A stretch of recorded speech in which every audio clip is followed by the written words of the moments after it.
ꯂꯦꯝꯅ ꯄꯤꯖꯕꯒꯤ ꯍꯦꯕꯤꯠ ꯁꯤꯁꯨꯝ ꯂꯥꯛꯑꯗꯤ ꯑꯩꯈꯣꯏꯒꯤ ꯄ꯭ꯔꯖꯥꯁꯤꯡꯁꯦ ꯖꯨꯗ ꯌꯧꯕ ꯁꯥꯒ ꯃꯥꯟꯅꯔꯛꯀꯦ ꯇꯧꯕ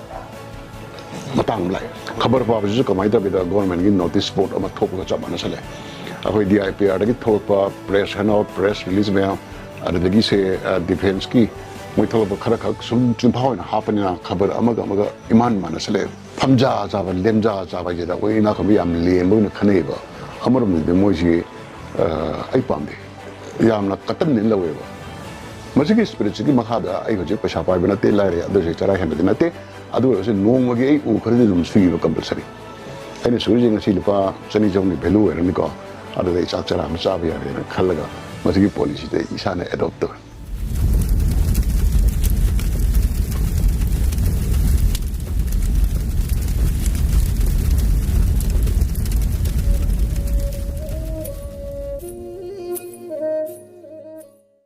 ꯃꯅꯤꯄꯨꯔꯁꯤ ꯍꯧꯖꯤꯛ ꯅꯤꯕꯒꯤ ꯀꯜꯆꯔꯔꯣꯝꯗ ꯂꯥꯛꯄ ꯑꯃꯗꯤ ꯌꯦꯜꯍꯧ ꯆꯦꯡ ꯃꯈꯜ ꯀꯌꯥ ꯃꯥꯡꯁꯤꯜꯂꯛꯄꯒꯤ ꯐꯤꯕꯝ ꯎꯔꯦ ꯃꯁꯤꯗ ꯑꯣꯖꯥꯒꯤ ꯃꯣꯠ ꯈꯔ ꯊꯝꯕꯤꯌꯨ ꯍꯧꯖꯤꯛꯐꯥꯎꯗ ꯑꯩꯈꯣꯏꯒꯤ ꯃꯅꯤꯄꯨꯔꯗ ꯄꯤꯔꯤꯕ ꯆꯦꯡꯁꯦ ꯄ꯭ꯔꯖꯥꯅ ꯐꯪꯗꯕ ꯁꯦꯟꯇꯔꯒꯤ ꯄꯤꯔꯤꯁꯦ ꯍꯥꯏꯔꯞ ꯌꯥꯝꯅ ꯄꯤꯔꯛꯑꯦꯅ ꯈꯜꯂꯦꯕ ꯃꯁꯤꯒꯤ ꯑꯐꯕ ꯁꯥꯏꯠ ꯑꯃ ꯂꯩ ꯑꯩꯈꯣꯏꯒꯤ ꯆꯔꯥ ꯍꯦꯟꯕ ꯈꯣꯠꯄ ꯆꯔꯥ ꯍꯦꯟꯕꯅ ꯃꯔꯝ ꯑꯣꯏꯗꯨꯅ ꯁꯤꯕ ꯂꯥꯏꯔꯕꯅ ꯃꯔꯝ ꯑꯣꯏꯗꯨꯅ ꯆꯥꯅꯤꯡꯉꯥꯏ ꯂꯩꯇꯅ ꯃꯆꯥꯁꯤꯡꯒ ꯁꯨꯏꯁꯥꯏꯗ ꯇꯧꯕ ꯈꯣꯠꯄ ꯍꯥꯏꯅ ꯑꯇꯩ ꯂꯝꯗ ꯊꯣꯛꯅꯔꯤꯁꯦ ꯃꯅꯤꯄꯨꯔꯗ ꯑꯗꯨꯗꯤ ꯊꯣꯛꯇ꯭ꯔꯦꯕ ꯑꯗꯨꯒ ꯄ꯭ꯔꯖꯥꯁꯤꯡꯅꯗꯤ ꯈꯟꯊꯗꯕ ꯁꯤꯒꯤ ꯁꯥꯏꯠ ꯏꯐꯦꯛ ꯑꯃꯁꯨ ꯂꯩꯌꯦꯕ ꯑꯩꯈꯣꯏꯒꯤ ꯆꯦꯡ ꯌꯥꯝ ꯌꯦꯜꯂꯛꯄ ꯊꯥꯡꯒꯩ ꯁꯦꯡꯕꯗꯤ ꯃꯣꯏꯒꯤ PDSꯀꯤ ꯑꯥꯏꯇꯦꯝꯁꯤ ꯆꯦꯡꯗ ꯅꯠꯇꯦ ꯑꯇꯩ ꯌꯥꯝ ꯌꯥꯎꯕꯅꯦ ꯍꯋꯥꯏ ꯊꯥꯎ ꯊꯨꯝ ꯀꯔꯤ ꯀꯔꯥꯁꯨ ꯌꯥꯝ ꯌꯥꯎꯕꯅꯦꯕ ꯑꯗꯨ ꯃꯌꯥꯝꯗꯨꯗꯤ ꯀꯌꯥ ꯌꯦꯟꯕ ꯎꯗꯦ ꯆꯦꯡꯐꯥꯎꯇꯤ ꯃꯔꯨꯑꯣꯏꯕ ꯕꯦꯁꯤꯛ ꯑꯣꯏꯕ ꯆꯦꯡꯐꯥꯎꯇꯤ ꯌꯥꯝ ꯃꯔꯥꯡ ꯀꯥꯏꯅ ꯌꯦꯜꯂꯤ ꯑꯍꯣꯡꯕ ꯃꯃꯜꯗ ꯀꯦꯟꯗ꯭ꯔꯒꯤ MLAꯅ ꯈꯞꯇꯣꯛ ꯈꯞꯆꯤꯟ ꯇꯧꯔꯒ ꯄ꯭ꯔꯖꯥꯅ ꯐꯪꯗꯕꯗꯨ ꯇꯣꯉꯥꯟꯕ ꯋꯥꯐꯝ ꯑꯃꯅꯦꯕ ꯑꯁꯤꯒꯤ ꯁꯥꯏꯠ ꯏꯐꯦꯛꯁꯦ ꯀꯃꯥꯏꯅ ꯂꯩꯒꯦꯗ ꯃꯇꯝ ꯈꯔ ꯔꯤꯂꯤꯐ ꯄꯤꯕ ꯑꯣꯏꯅ ꯌꯦꯜꯂꯗꯤ ꯐꯪꯕ ꯂꯤꯁꯥꯡꯁꯤꯅ ꯆꯠꯊꯔꯛꯑꯒꯗꯤ ꯄ꯭ꯔꯖꯥ ꯂꯥꯏꯔꯕ ꯄ꯭ꯔꯖꯥꯁꯦ ꯃꯔꯨ ꯑꯣꯏꯅ ꯑꯩꯈꯣꯏꯒꯤ ꯒꯣꯔꯃꯦꯟꯒꯤ ꯌꯦꯜꯂꯛꯏꯕ ꯆꯦꯡꯁꯤꯗ ꯑꯣꯚꯔ ꯗꯤꯄꯦꯟꯗꯦꯟꯁ ꯑꯣꯏꯁꯜꯂꯛꯑꯦꯕ ꯃꯁꯤꯒꯤ ꯑꯣꯚꯔ ꯗꯤꯄꯦꯟꯗꯦꯟꯁꯅ ꯑꯩꯈꯣꯏꯁꯤ ꯀꯃꯥꯏꯅ ꯇꯧꯒꯦꯗ ꯑꯩ ꯉꯁꯤ ꯆꯥꯅꯤꯡꯉꯥꯏ ꯂꯩꯇ꯭ꯔꯦ ꯑꯗ ꯍꯞꯇꯥ ꯑꯃꯒꯤ ꯆꯦꯡꯗꯤ ꯄꯤꯔꯝꯃꯦ ꯍꯞꯇꯥꯁꯤꯒꯤ ꯃꯅꯨꯡꯗ ꯑꯩ ꯀꯔꯤ ꯇꯧꯔꯒ ꯀꯔꯤ ꯁꯨꯔꯒ ꯀꯔꯤ ꯅꯣꯡꯃꯒ ꯃꯊꯪꯒꯤ ꯍꯞꯇꯥꯒꯤ ꯑꯩ ꯆꯔꯥ ꯍꯦꯜꯂꯣꯏꯗꯣꯏꯒꯦꯅ ꯈꯟꯕꯒꯤ ꯃꯍꯨꯠꯇ ꯃꯊꯪ ꯊꯥꯒꯤ ꯆꯦꯡ ꯌꯦꯜꯂꯛꯄ ꯉꯥꯏꯔꯒ ꯁꯨꯝ ꯂꯩꯔꯒꯗꯤ ꯃꯤꯑꯣꯏꯕꯅ ꯑꯩꯈꯣꯏ ꯁꯨꯅꯤꯡ ꯅꯣꯡꯅꯤꯡꯕꯒꯤ ꯆꯥꯡꯁꯤ ꯌꯥꯝ ꯍꯟꯊꯔꯛꯑꯦꯕ ꯍꯧꯖꯤꯛꯁꯤ ꯃꯅꯤꯄꯨꯔꯁꯤ ꯀꯔꯤ ꯁ꯭ꯇꯦꯖ ꯌꯧꯔꯒꯦꯗ ꯃꯄꯥꯟꯗꯒꯤ ꯌꯦꯜꯂꯛꯏꯕ ꯆꯦꯡ ꯃꯌꯥꯝꯁꯤ ꯌꯦꯜꯂꯛꯇ꯭ꯔꯒꯗꯤ ꯑꯩꯈꯣꯏꯁꯦ ꯀꯥꯏꯗꯒꯤ ꯀꯔꯤ ꯆꯥꯅꯤ ꯍꯥꯏꯕ ꯀꯣꯏꯁꯟ ꯑꯃ ꯂꯥꯛꯑꯦꯕ ꯆꯦꯡꯁꯤꯡꯁꯤ ꯌꯦꯟꯗ꯭ꯔꯤꯉꯩꯗ ꯃꯅꯤꯄꯨꯔꯁꯦ ꯁꯝꯍꯥꯎ ꯆꯥꯔꯥꯐꯥꯎꯗꯤ ꯍꯦꯜꯂꯝꯗꯦ ꯆꯥꯔꯝꯃꯤꯗꯅ ꯑꯗꯨꯒ ꯑꯇꯣꯞꯄ ꯑꯃꯅ ꯄꯤꯛꯈ꯭ꯔꯕ ꯂꯝꯁꯤꯗ ꯂꯧꯎ ꯁꯤꯡꯎ ꯇꯧꯕ ꯌꯥꯕ ꯂꯝ ꯄꯦꯗꯤꯂꯦꯟꯁꯤ ꯌꯥꯝꯕ ꯅꯠꯇꯦ ꯃꯁꯤꯗ ꯐꯖꯅ ꯄꯣꯠꯊꯣꯛ ꯄꯨꯊꯣꯛꯑꯒ ꯁꯦꯜꯐ ꯁꯐꯤꯁꯤꯌꯦꯟ ꯑꯣꯏꯅꯕ ꯍꯣꯠꯅꯕ ꯍꯥꯏꯕꯁꯤꯅ ꯑꯩꯈꯣꯏꯒꯤ ꯑꯍꯥꯟꯕ ꯑꯦꯝ ꯑꯣꯏꯒꯗꯧꯅꯦꯕ ꯁꯔꯚꯥꯏꯚ ꯇꯧꯅꯕꯒꯤꯗꯃꯛꯇ ꯑꯗꯨꯅ ꯃꯃꯥꯡꯒꯤ ꯆꯍꯤꯗ ꯃꯅꯤꯄꯨꯔꯗ ꯊꯥꯕ ꯑꯩꯈꯣꯏꯒꯤ ꯂꯣꯀꯦꯜ ꯐꯧ ꯂꯣꯀꯦꯜ ꯆꯦꯡꯁꯤꯡ ꯇꯥꯏꯕ ꯁꯤꯠꯇꯕ ꯃꯃꯜ ꯍꯥꯏꯊꯔꯛꯄ ꯂꯧꯃꯤꯁꯤꯡ ꯂꯧ ꯎꯕ ꯇꯜꯂꯛꯄ ꯁꯤꯒꯤ ꯏꯐꯦꯛꯁꯦ ꯌꯥꯝ ꯐꯠꯇꯦꯕ ꯃꯁꯤ ꯑꯩꯈꯣꯏꯒꯤ ꯆꯦꯡꯌꯦꯟ ꯌꯥꯝ ꯊꯥꯖꯤꯜꯂꯛꯄ ꯑꯟꯔꯤꯒꯨꯂꯦꯇꯦꯠ ꯑꯣꯏꯕ ꯁꯤꯒꯤ ꯏꯐꯦꯛꯅꯦ ꯁꯤ ꯍꯥꯏꯔꯒ ꯀꯅꯥꯒꯨꯝꯕꯅ ꯍꯪꯉꯛꯄ ꯌꯥꯏꯑꯕ ꯍꯥꯏꯔꯤꯕ ꯆꯦꯡꯁꯤꯡꯁꯤ ꯊꯥꯖꯤꯜꯂꯛꯇ꯭ꯔꯒꯗꯤ ꯅꯪ ꯊꯥꯛꯄꯤꯒꯦꯔꯥ ꯍꯥꯏꯔꯛꯄꯁꯨ ꯌꯥꯏꯑꯕ ꯑꯩꯒꯤ ꯋꯥꯐꯝꯗꯤ ꯑꯗꯨ ꯅꯠꯇꯦꯕ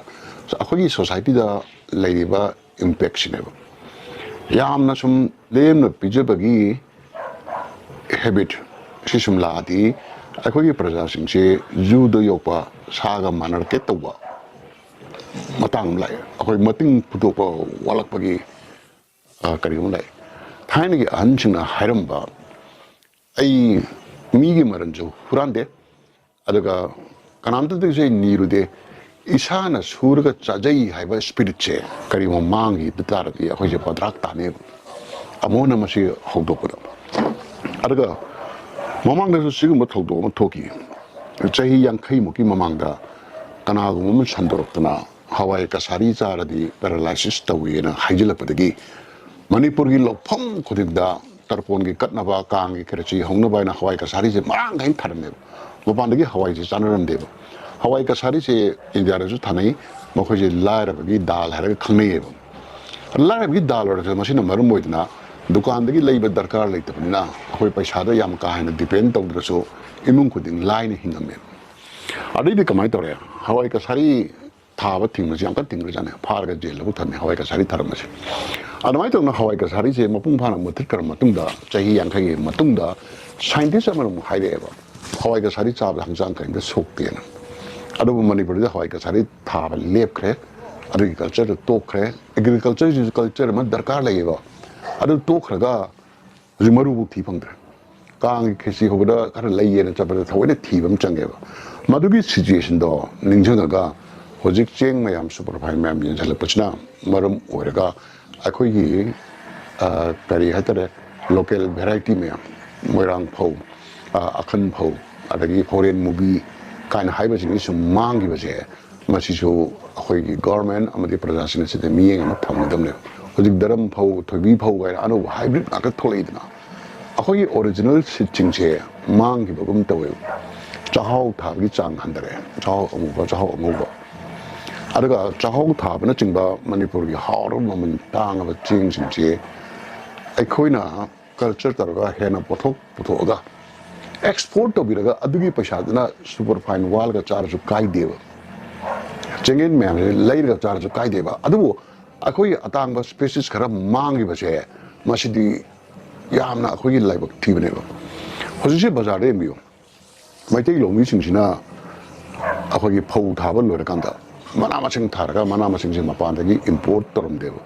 ꯍꯧꯖꯤꯛ ꯕꯖꯥꯔꯗ ꯌꯣꯜꯂꯤꯕ ꯄꯣꯠꯁꯤꯡꯁꯦ ꯑꯂꯨꯗꯒꯤ ꯍꯧꯔꯒ ꯑꯌꯥꯝꯕꯅ ꯃꯄꯥꯟꯗꯒꯤ ꯄꯨꯁꯤꯜꯂꯛꯄ ꯉꯥꯛꯇꯅꯦꯕ ꯀꯥꯔꯣꯠ ꯈꯥꯕꯤꯕꯨ ꯍꯥꯏꯔꯁꯨ ꯀꯥꯔꯣꯟ ꯃꯇꯨ ꯆꯣꯝꯕꯤꯕꯨ ꯍꯥꯏꯔꯁꯨ ꯃꯅꯤꯄꯨꯔꯒꯤ ꯂꯣꯀꯦꯜ ꯀꯩꯅꯣ ꯊꯕꯤꯕꯨ ꯍꯥꯏꯔꯁꯨꯀꯣ ꯃꯄꯥꯟꯗꯒꯤ ꯄꯨꯁꯤꯜꯂꯛꯄ ꯃꯌꯥꯝꯁꯤꯅ ꯂꯩꯕꯗꯤ ꯐꯪꯉꯦ ꯅꯨꯡꯉꯥꯏꯔꯦ ꯑꯗꯨꯝ ꯂꯩꯗ꯭ꯔꯒ ꯃꯅꯤꯄꯨꯔꯒꯤ ꯏꯀꯣꯅꯣꯃꯤꯗ ꯀꯃꯥꯏꯅ ꯇꯧꯅꯤ ꯄꯨꯁꯤꯜꯂꯛꯏꯕ ꯄꯣꯠꯁꯤꯡꯗꯨꯒꯤ ꯄꯩꯁꯥ ꯈꯔꯗꯤ ꯃꯄꯥꯟꯗ ꯆꯠꯈꯤꯗꯧꯔꯤꯕꯅꯤ나 ꯂꯝꯁꯦ ꯄꯤꯛꯆꯔꯁꯨ 이스라엘 ꯑꯃꯗꯤ ꯖꯄꯥꯟꯗ ꯇꯧꯔꯤꯕ ꯐꯥꯔꯃꯤꯡ ꯁꯤꯁꯇꯦꯝꯁꯤꯗꯒ ꯂꯝꯁꯦ ꯆꯥꯎꯊꯣꯛꯍꯟꯕ ꯌꯥꯏꯑꯕ ꯀꯃꯥꯏꯅ ꯇꯧꯅ ꯆꯥꯎꯊꯣꯛꯍꯟꯒꯅꯤ ꯑꯩꯈꯣꯏꯒꯤ ꯂꯧ ꯑꯦꯀꯔ ꯑꯃꯁꯤꯗ ꯃꯣꯏ ꯁ꯭ꯇꯦꯠ ꯃꯊꯪ ꯃꯊꯪ ꯁꯥꯔꯒ ꯑꯦꯀꯔ ꯑꯅꯤꯒꯤ ꯑꯦꯔꯤꯌꯥ ꯐꯪꯉꯤꯗꯅ ꯍꯥꯏꯕꯗꯤ ꯗꯣꯂꯥꯟ ꯁꯥꯕꯗꯨꯅ ꯃꯔꯣꯟ ꯁꯥꯔꯒ ꯊꯥꯔ ꯈꯣꯠꯂ ꯑꯗꯨꯒꯨꯝꯕ ꯇꯦꯛꯅꯣꯂꯣꯖꯤ ꯑꯦꯗꯚꯥꯟꯁ ꯐꯥꯔꯃꯤꯡ ꯇꯦꯛꯅꯣꯂꯣꯖꯤ ꯃꯌꯥꯝꯁꯦ ꯍꯧꯗꯣꯛꯄꯤꯔꯒ ꯑꯩꯈꯣꯏꯁꯦ ꯁꯦꯜꯐ ꯁꯐꯤꯁꯤꯌꯦꯟ ꯑꯣꯏꯅꯕ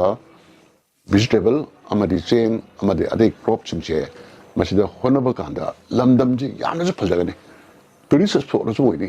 ꯏꯟꯗꯤꯌꯥꯅꯁꯨ ꯑꯩꯈꯣꯏꯕꯨ ꯍꯣꯠꯅꯕ ꯀꯟꯕ ꯑꯩꯈꯣꯏ ꯑꯥꯏꯗꯤꯌꯥ ꯄꯨꯊꯣꯛꯄ ꯏꯅꯣꯚꯦꯇꯤꯚ ꯑꯥꯏꯗꯤꯌꯥ ꯃꯌꯥꯝ ꯄꯨꯊꯣꯛꯄꯁꯦ ꯃꯁꯤ ꯔꯦꯁꯄꯦꯛ ꯇꯧꯒꯅꯦꯕ ꯃꯗꯨꯒꯤ ꯔꯦꯁꯄꯦꯛꯇꯨꯗꯒꯤ ꯃꯈꯥ ꯇꯥꯅ ꯄꯣꯂꯤꯇꯤꯀꯦꯜ ꯔꯦꯁꯄꯦꯛꯁꯦ ꯂꯥꯛꯇꯣꯏꯅꯦꯕ ꯃꯩꯇꯩꯅ ꯑꯩꯈꯣꯏꯒꯤ ꯂꯧ ꯁꯨꯃꯥꯏꯅ ꯎꯏ ꯃꯣꯏ ꯐꯥꯔꯃꯤꯡ ꯃꯦꯊꯠꯅ ꯁꯤꯅꯤ ꯑꯗꯒꯤ ꯑꯦꯅꯤꯃꯦꯜ ꯍꯁꯕꯦꯟꯗꯔꯤꯅ ꯁꯨꯃꯥꯏꯅ ꯇꯧꯏ ꯂꯝ ꯄꯤꯛꯆꯔꯁꯨ ꯑꯩꯅ ꯂꯝ ꯄꯤꯛꯄꯒꯤ ꯃꯇꯥꯡꯗ ꯅꯩꯅꯔꯛꯄ ꯃꯇꯝꯗ ꯕꯔꯥꯕꯔ ꯏꯖ꯭ꯔꯥꯏꯜ ꯄꯜꯂꯤꯁꯦ ꯏꯖ꯭ꯔꯥꯏꯜꯒ ꯃꯅꯤꯄꯨꯔꯒ ꯆꯥꯎꯕ ꯃꯥꯟꯅꯩ ꯄꯤꯛꯈ꯭ꯔꯕ ꯏꯖ꯭ꯔꯥꯏꯜꯁꯦ ꯍꯧꯖꯤꯛꯇꯤ ꯋꯥꯔꯜ ꯄꯋꯥꯔꯒꯤ ꯃꯅꯨꯡ ꯆꯜꯂꯤꯗꯅ ꯁꯤ ꯑꯩꯈꯣꯏ ꯀꯔꯤ ꯉꯝꯃꯣꯏꯗꯣꯏꯅꯣ ꯖꯄꯥꯟꯒꯤ ꯑꯦꯒ꯭ꯔꯤꯀꯜꯆꯔ ꯁꯤꯁꯇꯦꯝꯗꯒꯤ ꯑꯩꯈꯣꯏ ꯐꯅꯌꯥꯝ ꯇꯝꯈꯤ ꯐꯅꯌꯥꯝ ꯂꯥꯛꯈꯤ ꯃꯅꯤꯄꯨꯔꯗ ꯑꯗꯨꯕꯨ ꯍꯧꯖꯤꯛꯁꯨ growing population mouths to feed ꯑꯗꯨꯒ ꯏꯀꯣꯅꯣꯃꯤ ꯌꯦꯡꯉꯒ ꯑꯅꯧꯕ ꯇꯦꯛꯅꯣꯂꯣꯖꯤ ꯀꯌꯥꯃꯔꯨꯝ ꯍꯧꯗꯣꯛꯄꯁꯦ ꯑꯩ ꯇꯉꯥꯏ ꯐꯗꯦꯅ ꯈꯜꯂꯦ ꯑꯗꯨꯒ ꯂꯦꯝꯅ ꯄꯤꯖꯔꯒ ꯄꯦꯟꯊꯣꯛꯄꯒꯤ ꯚꯣꯠ ꯃꯌꯥꯗ ꯆꯥꯛꯂꯦꯟ ꯆꯥꯕꯒꯤ ꯀꯜꯆꯔꯁꯤꯃꯗꯤ ꯊꯥꯗꯣꯛꯄ ꯐꯩ ꯑꯩꯅ ꯏꯁꯂꯥꯝ ꯙꯔꯃꯒꯤ ꯌꯥꯝ ꯄꯥꯝꯖꯕ ꯑꯃꯈꯛ ꯂꯩ ꯑꯇꯩꯗꯤ ꯌꯥꯝ ꯀꯨꯞꯅ ꯈꯪꯉꯨꯗꯦ ꯃꯤ ꯑꯃꯅ ꯅꯣꯡꯃꯒꯤ ꯃꯈꯨꯠꯅ ꯊꯕꯛ ꯈꯔ ꯁꯨꯔꯒ ꯑꯗꯨꯗꯒꯤ ꯂꯥꯛꯄ ꯄꯩꯁꯥꯅ ꯃꯥꯒꯤ ꯆꯥꯛ ꯆꯥꯔꯒꯗꯤ ꯆꯥꯛꯇꯨ ꯁꯦꯡꯉꯤ ꯍꯂꯥꯜ ꯑꯣꯏ ꯍꯥꯏꯕ ꯑꯗꯨꯒ ꯅꯣꯡꯃꯒꯤ ꯃꯈꯨꯠꯀꯤ ꯊꯕꯛ ꯁꯨꯗꯅ ꯆꯥꯔꯤꯕ ꯆꯥꯛꯇꯨꯗꯤ ꯍꯔꯥꯝ ꯑꯣꯏ ꯑꯃꯥꯡꯕꯅꯤꯅ ꯍꯥꯏꯌꯦ ꯃꯁꯤ ꯌꯥꯝ ꯄꯥꯝꯃꯦ ꯑꯗꯨꯅ ꯏꯇꯤꯍꯥꯁꯇ ꯑꯦꯝꯄꯦꯔꯔ ꯑꯧꯔꯪꯒꯖꯦꯕ ꯐꯥꯎꯗ ꯅꯣꯡꯃꯒꯤ ꯃꯨꯁꯂꯤꯝꯁꯤꯡꯅ ꯂꯥꯏ ꯈꯨꯔꯨꯝꯕꯗ ꯎꯞꯅꯕ ꯇꯨꯄꯤꯗ ꯈꯔ ꯂꯣꯜꯂꯒ ꯃꯥꯒꯤ ꯆꯔꯥꯒꯤ ꯃꯃꯜ ꯌꯧꯔꯕ꯭ꯔꯥ ꯍꯥꯏꯅ ꯈꯜꯂꯒ ꯆꯥꯛ ꯆꯥꯏꯕ ꯍꯧꯖꯤꯛꯁꯨ ꯄ꯭ꯔꯤꯊꯤꯕꯤꯗ ꯈ꯭ꯋꯥꯏꯗꯒꯤ ꯏꯅꯥꯛ ꯈꯨꯟꯕꯅꯤ ꯍꯥꯏꯅꯔꯤꯕ ꯁꯨꯜꯇꯥꯟ ꯑꯣꯐ ꯕ꯭ꯔꯨꯅꯩꯁꯦ ꯃꯥꯏ ꯂꯛꯖꯔꯤ ꯀꯥꯔ ꯑꯗꯨꯗ ꯄꯩꯒꯤ ꯂꯩ ꯈ꯭ꯋꯥꯏ ꯏꯅꯥꯛ ꯈꯨꯟꯕꯅꯤ ꯍꯥꯏꯅꯩ ꯑꯗ ꯃꯥꯁꯨ ꯑꯩꯈꯣꯏ ꯑꯧꯔꯪꯒꯖꯦꯕꯅ ꯇꯧꯔꯝꯕꯗꯅ ꯇꯨꯄꯤ ꯈꯔ ꯂꯣꯜꯂꯒ ꯀꯔꯤꯝ ꯈꯔ ꯄꯨꯊꯣꯛꯑꯃꯒ ꯈꯨꯗꯛꯀꯤ ꯁꯤꯠꯂꯁꯨ ꯁꯤꯠꯇ꯭ꯔꯁꯨ ꯑꯩ ꯉꯁꯤꯗꯤ ꯑꯩꯅ ꯆꯥꯔꯤꯕ ꯆꯥꯛꯁꯤꯒꯤ ꯃꯃꯜꯒꯤ ꯍꯦꯠ ꯈꯨꯠꯅ ꯊꯕꯛ ꯁꯨꯖꯔꯤ ꯍꯥꯏꯕ ꯃꯦꯟꯇꯦꯂꯤꯇꯤ ꯋꯥꯈꯜꯂꯣꯟ ꯁ꯭ꯄꯤꯔꯤꯠꯇꯣ ꯑꯩ ꯃꯗꯨ ꯑꯦꯗꯃꯥꯏꯔ ꯇꯧꯋꯦꯕ ꯑꯗꯨꯅ ꯃꯁꯤ ꯑꯣꯐꯤꯁꯥꯔ ꯈꯪꯗꯦ ꯃꯟꯇ꯭ꯔꯤ ꯈꯪꯗꯦ ꯑꯦꯝ ꯑꯦꯜ ꯑꯦ ꯈꯪꯗꯦ ꯁꯨꯗ꯭ꯔꯁꯨ ꯌꯥꯕ ꯃꯤ ꯈꯨꯗꯤꯡꯃꯛ ꯃꯁꯤꯒꯤ ꯁ꯭ꯄꯤꯔꯤꯠꯁꯦ ꯆꯦꯜꯂꯒꯗꯤ ꯑꯩꯈꯣꯏꯒꯤ ꯃꯅꯤꯄꯨꯔꯒꯤ ꯆꯥꯎꯈꯠꯄ ꯀꯩꯅꯣꯗ ꯃꯇꯦꯡ ꯄꯥꯡꯒꯅꯤ ꯑꯩꯈꯣꯏꯒꯤ ꯀꯜꯆꯔ ꯏꯝꯄ꯭ꯔꯨꯞ ꯇꯧꯔꯛꯀꯅꯤ ꯀꯜꯆꯔꯁꯨ ꯏꯝꯄ꯭ꯔꯨꯞ ꯇꯧꯍꯧꯒꯗꯕꯅꯤ ꯐꯝꯖꯥ ꯆꯥꯕ ꯂꯦꯝꯖꯥ ꯆꯥꯕ ꯍꯥꯏꯁꯤꯗ ꯑꯩꯈꯣꯏ ꯏꯅꯥꯛ ꯈꯨꯟꯕ ꯌꯥꯝ ꯂꯦꯝꯕ ꯑꯣꯏꯅ ꯈꯟꯅꯩꯑꯕ ꯑꯃꯔꯣꯝꯗꯗꯤ ꯃꯣꯏꯁꯤ ꯑꯩ ꯄꯥꯝꯗꯦ ꯌꯥꯝꯅ ꯀꯇꯟꯅꯦꯅ ꯂꯧꯋꯦꯕ ꯃꯁꯤꯒꯤ ꯁ꯭ꯄꯤꯔꯤꯠꯁꯤꯒꯤ ꯃꯈꯥꯗ ꯑꯩ ꯍꯧꯖꯤꯛ ꯄꯩꯁꯥ ꯄꯥꯏꯕ ꯅꯠꯇꯦ ꯂꯥꯏꯔꯦ ꯑꯗꯨꯁꯨ ꯆꯔꯥ ꯍꯦꯟꯕꯗꯤ ꯅꯠꯇꯦ ꯑꯗꯨ ꯑꯣꯏꯔꯒꯁꯨ ꯅꯣꯡꯃꯒꯤ ꯑꯩ ꯎ ꯈꯔꯗꯤ ꯑꯗꯨꯝ ꯁꯨꯏꯕ ꯀꯝꯄꯜꯁꯔꯤ ꯑꯩꯅ ꯁꯨꯔꯤꯁꯦ ꯉꯁꯤ ꯂꯨꯄꯥ 200 ꯚꯦꯂꯨ ꯑꯣꯏꯔꯅꯤꯀꯣ ꯑꯗꯨꯗ ꯑꯩ ꯆꯥꯛ ꯆꯔꯥ ꯑꯃ ꯆꯥꯕ ꯌꯥꯔꯦꯅ ꯈꯜꯂꯒ ꯃꯁꯤꯒꯤ ꯄꯣꯂꯤꯁꯤꯗ ꯏꯁꯥꯅ ꯑꯦꯗꯣꯞ ꯇꯧꯋꯦ ꯅꯣꯡꯃꯒꯤ ꯈꯔ ꯍꯨꯃꯥꯡ ꯇꯥꯍꯧꯕꯁꯨ ꯏꯁꯣꯔꯅ ꯌꯥꯏꯗꯅ ꯍꯛꯆꯥꯡ ꯐꯩꯌꯦꯀꯣ ꯃꯗꯨ ꯑꯩꯅ ꯑꯗꯨꯝ ꯍꯧꯖꯤꯛ ꯄ꯭ꯔꯦꯛꯇꯤꯁ ꯇꯧꯖꯔꯤ Manipur ki context miyam na Congress amadi BJP lengang khakta ki khetna banai nari adubu haujik leiriba miyam gi mihut chingsi Congress party na sakti pairing ai dasu Congress ki mihut oiram bana ayam mani wafam sida ojagi mot amadi miyam gi political vision chi kari ni hai sige akhoi hojikan gi politician chingchi kari haidana makhoi principal ideology amada stick torga laiba politician ayambadi akhoi vote chile made adaga vote ki tamnoriba culture pattern jidasu vote lepa ngam miudaba maramdi vote pa chayam changba chi akhoi chanabi ma oire vote lepa singchi makhoi je asengba akhoi party du nusidana lepa gi mahota masagi power hungry hoibo power paraga means to paisa wealth money aduga karimba power se paraga di masada karap orapagi kenomo chilai karap orapagi pamne yumuna aduga moji akoi ukil gi da haraga akoi bench hunting haido case ma tabun da case gi merit ta full confidence like da judge kana tani adu tani taraga madigi judge da targa di ma case kam biya na homework phajana tahugdaba ukil na tawa bench hunting haiba adumaina party hong dana bole pise mokoi ji mamit am chingi karma party na power par kare khange ba maruda en mass migrate tokslak ba yokslak ba je ai isa mon yam ure moi je principal yaw da ba un principal politician hakta politician je hindi da yam phase bi londa yam lemna ba sinphamum urami atai lam singdi thaina raj neta hainaram araga india gi mapanda level lebak sin so politics pu yam lemna longna ba mafam legi political culture yam phase ba ara manipur da amadi hoji india gi jaga khara da tar ise rajneta haram basing je rajniti wala na hare rajniti wala ji phase ba wahi nate wala ji professional man tawo makhoi se kari haidrino advertising agency gum dalal gum bi thak ta handajare kanana kano tawni na haije kudamana haijara BJP de yam sang na yauduna laiba mi BJP gi ideology history kari ka khangba mayam china laihoraga anobo changakpa immigrant haigadra tongjalakpa chingina adum vote ka giba adum power pa giba moi vote ka bja haigalle systems da aduna center da kanana parakani ka je moyam uba sab ara moi je na laiba ki afaba tarukadu minate masana principle yaudi takchai adaga BJP da ngarang nan da york pur ka so BJP gi ideology loine ta khangi bena history loine ta khangi orai raga dum laeba moine hena akoi patriot maleba immigrant na akoi patriot man ba je moine hena hal sigum mi sigi yam versatile personal team lei marjo amara da thagani ngai ni thagai simbadi asimbadi ma khoi status se khoi power hungry oi ba kasai ukil haraga bench hunter ido adu mo ngal tamne na ispan pen tan thamchike Indian political map ta Manipur gi role kayam significant oi natraga oi de hai sige akhoi myang gi wakhal da akhoi manipur che india gi chidai de leiba akhoi gi wa lobi roi da ba state amagum na sum khallaga akhoi step motherly treatment pire na khanda akhoi naron kongai jle ada sida hygiene di sometimes miwe bagi history da quantity da yumpham moi da ba quality da yumpham moi ba quality na mai pak ke bagi instances yam lai Indian history da hairagana akhoi Robert Clive ki mi chama khaktana Siraj Uddaula ki mi lising tara mathai maithi ba pi ki bagi history do kuidri adagi sumai tawduna Manipur gi su yamna phaba mathan da odesu India bumuna masakang ba MP ma lerame ba hojiti mayamna kongna gre kanamta nate akhoi risang kasingji maji MP urgida Nehru magna ki karino risang kasingi background da masing yam MP level ti ma na ngang pa hang pa question je yamna relevant ba yamna akhoi government is you government na ta da bangam da ba aduga mi gi quality ama leiba mi ani hum jida akhoi tholok matam da ko akhoi wa ta da chga yaro yam luruji hojik parliament da question hangbada hangdia da na question hangame do na tawraga kuba sina ta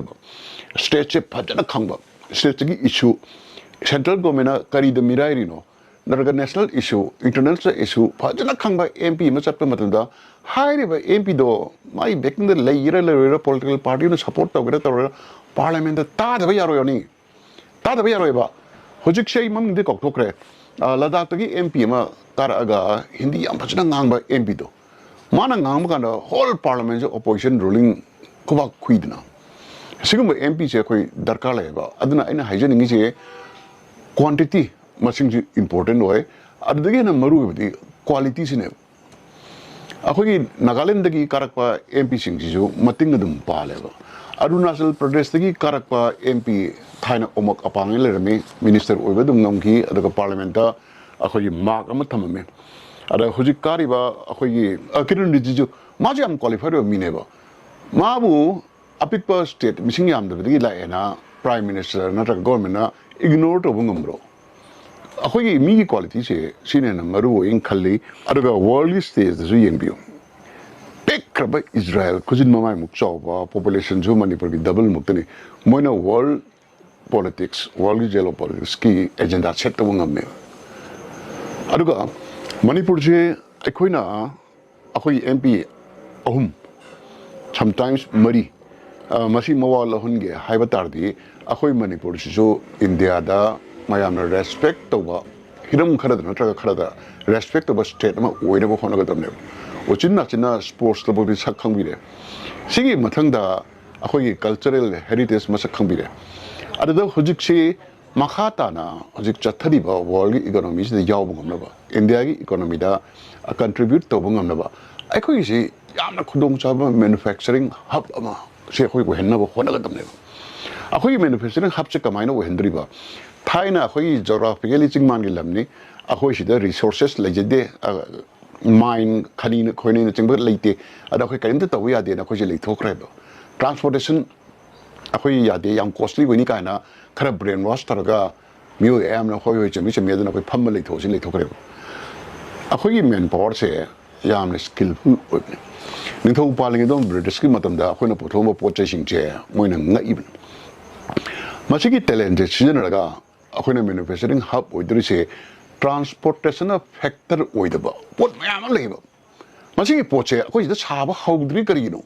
Manipur do hoje akoi handloom gi poche hana world powder lere masi yokat pegi mong che masi jo government ne sincere oideba akoi je kadai no kari no khara akoi neglect to ba ada quality control khare wat pa paisa khare khappa kare commission khare chaba hai bo wakhan mayam jina production mangal le wang hai bi rani phi kan sari ban pi sing na makhwang te ga sari sarga When a Sabri Yolima Munduga, real destination the Pangi Munduga 3-4 times in a Caneva. Moja America, Yawi, European countries Yawi, Adubu, Kanava profit the Kanana Pangeda, middleman and Loina Panga. Middleman Pangi say, Pisavi sings the Tankaimi and a Pangan Matanda, Makoi Tabak, high was killed, Tadoga, traffic police over, at this in from thieves, tea river. Moja Mangalito never. Sina no people to get the no part of the single in from the young lady. Was it a sports arena? Manipuri massacre Yahweh the week give Hangoi, Kane, champion or show it. So my told my Hiram Kudimukta, Sigi Poshe Manipurus Harapani, High Bakanda, Parabani, quality lemonade, Kalan Mungan, Matam Changal Changa, Honorakanda. Maduga, Marie Lenana, Ahogi, India, the political impact, Ahoy lady, Hangal Katone. A Karasan Koi Wangmane, Poppy Tavalamne, drug addict yamle, ICIB addiction yam wange. Sigi judge da akoi kamana respect lagi dori no kamana akoi bo akoi no political impact kamana sidagi lakpa politician sing siyo high riba myo sing gi mute wena khallaga la ne ala akoi Manipur gi yamna phatta bang kali akoi English da cry world play do sanjay na kai na chai habigi phenomena am leiba aisai bi je aha ba lakpa kanda Manipur jore real issue ne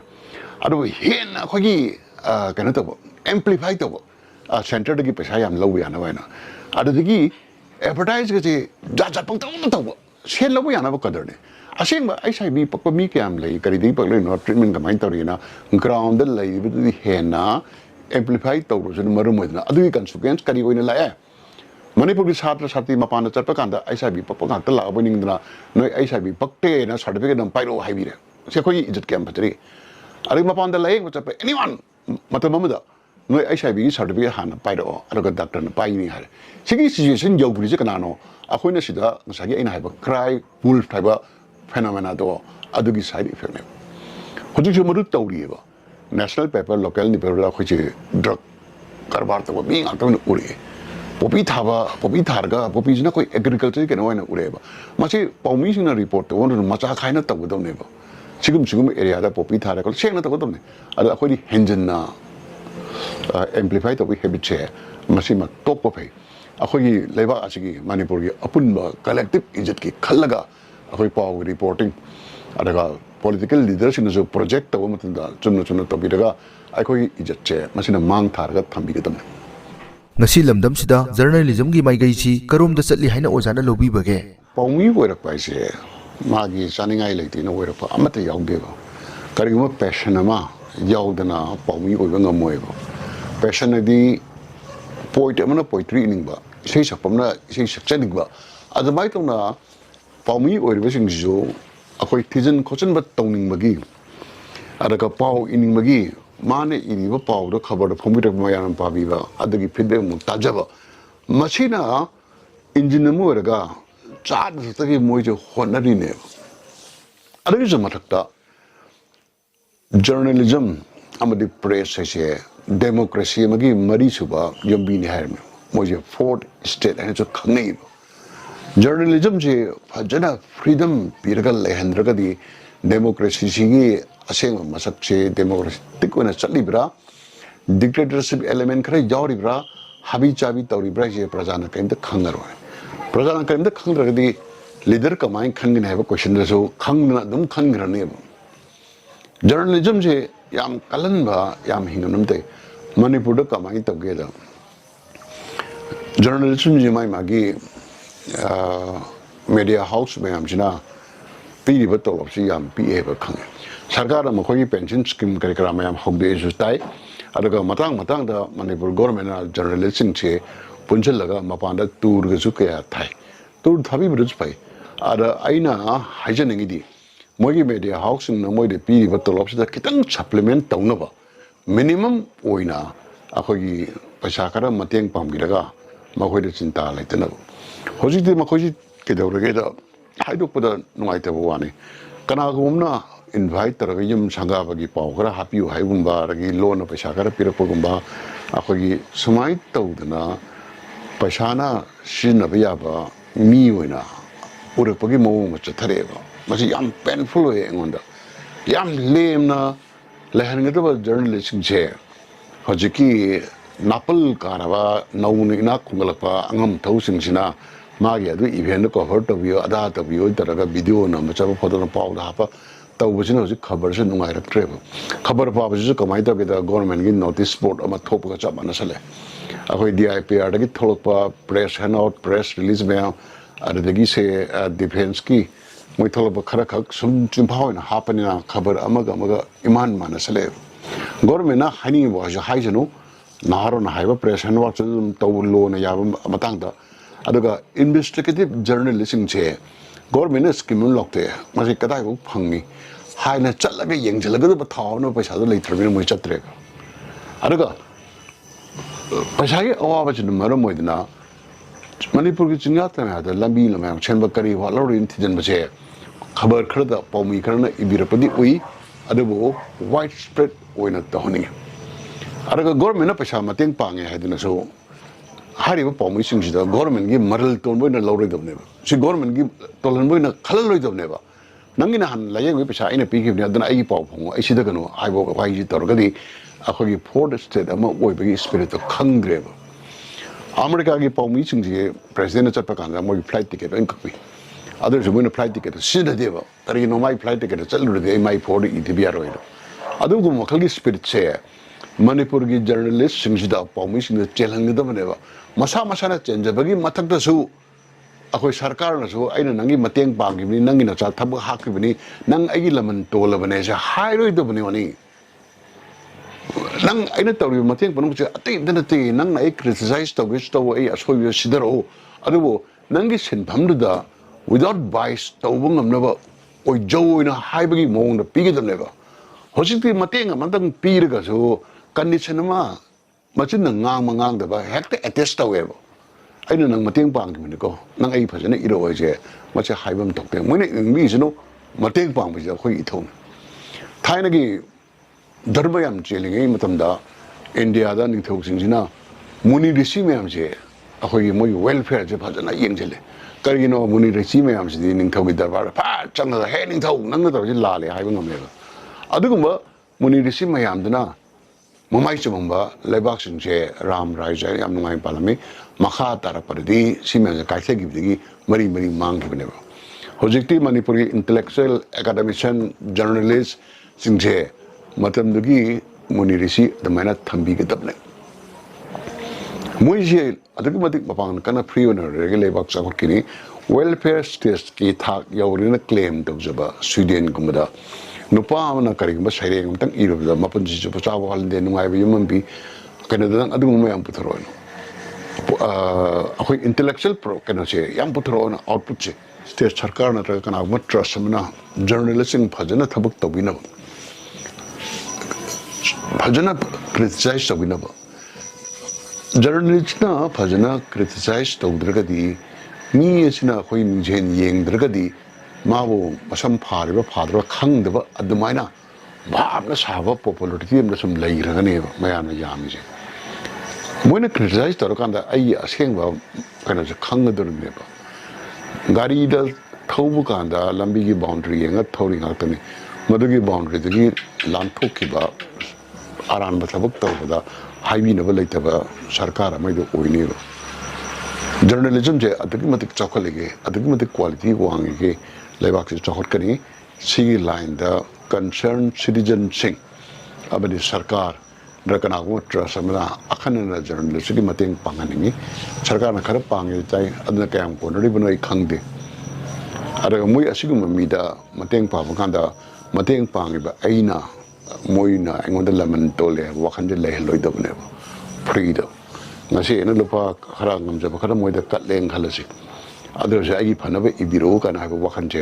ꯃꯁꯤ attach ꯇꯧꯔꯣꯏꯗꯕꯅꯤ ꯐ꯭ꯔꯤꯗ ꯁꯤꯗꯔꯛꯄ ꯍꯥꯏꯁꯤꯅ ꯑꯩꯒꯤꯗꯤ ꯂꯟꯅꯤ ꯁꯨꯃꯥꯏꯅ ꯍꯥꯏꯔꯒ ꯑꯩ ꯃꯗꯨꯒꯤ ꯀꯣꯏꯁꯟꯗꯣ ꯂꯣꯏꯁꯤꯟꯖꯒꯦ ꯉꯁꯤꯒꯤ ꯑꯥꯔ ꯄ꯭ꯔꯣꯗꯛꯁꯟꯒꯤ ꯚꯤꯗꯤꯑꯣꯁꯤ ꯂꯣꯏꯁꯤꯜꯂꯛꯄꯗ ꯑꯩꯅ ꯍꯥꯏꯖꯔꯤꯁꯦ ꯑꯩꯅ ꯈꯪꯉꯦ ꯍꯩꯔꯦ ꯁꯤꯡꯉꯦꯅ ꯉꯥꯡꯕ ꯑꯃꯠꯇ ꯅꯠꯆꯗꯦ ꯑꯩꯈꯣꯏꯒꯤ ꯈꯨꯗꯣꯡꯆꯥꯕ ꯑꯃ ꯄꯤꯕꯤꯕꯗ ꯑꯩꯁꯨ ꯑꯩꯒꯤ ꯄꯨꯛꯅꯤꯡꯗ ꯊꯃꯣꯏꯗ ꯐꯥꯎꯕ ꯌꯥꯝ ꯀꯨꯏꯅ ꯐꯨꯝꯗꯨꯅ ꯂꯩꯕ ꯇꯧꯖꯅꯤꯡꯕ ꯑꯃꯗꯤ ꯃꯌꯥꯝꯁꯤꯗ ꯇꯧꯍꯟꯅꯤꯡꯕ ꯋꯥꯐꯝꯗꯣ ꯈꯔ ꯐꯣꯡꯗꯣꯛꯆꯕꯅꯤ ꯃꯁꯤꯗ ꯀꯥ ꯍꯦꯟꯖꯟꯕ ꯌꯥꯎꯔꯒꯁꯨ ꯃꯌꯥꯝꯅ ꯉꯥꯛꯄꯤꯌꯨ ꯑꯩꯁꯨ ꯂꯩꯕꯥꯛꯁꯤ ꯂꯝꯗꯝ ꯑꯁꯤꯒꯤ ꯁꯤꯇꯤꯖꯟ ꯑꯃ ꯑꯣꯏꯕꯗꯨꯅ ꯑꯩꯅ ꯁꯤꯗ꯭ꯔꯤꯉꯩꯗ ꯌꯥꯝꯅ ꯅꯨꯡꯉꯥꯏ ꯌꯥꯏꯐꯕ ꯁ꯭ꯇꯦꯠ ꯑꯃꯗꯣ ꯑꯣꯏꯍꯧꯔꯀꯥꯟꯗ ꯏꯪꯅ ꯁꯥꯟꯇꯤ ꯑꯣꯏꯅ ꯇꯥꯏꯕꯪ ꯊꯥꯗꯣꯛꯈꯤꯕꯁꯦ ꯄꯥꯝꯕꯗꯒꯤ ꯉꯥꯡꯖꯕꯅꯦꯅ ꯈꯟꯕꯤꯔꯒ ꯑꯁꯣꯏꯕ ꯃꯌꯥꯝ ꯌꯥꯎꯔꯒꯁꯨ ꯃꯌꯥꯝꯅ ꯑꯗꯨꯝ ꯉꯥꯛꯄꯤꯌꯨ ꯊꯦꯡꯛ ꯌꯨ ꯅꯃꯁꯀꯥꯔ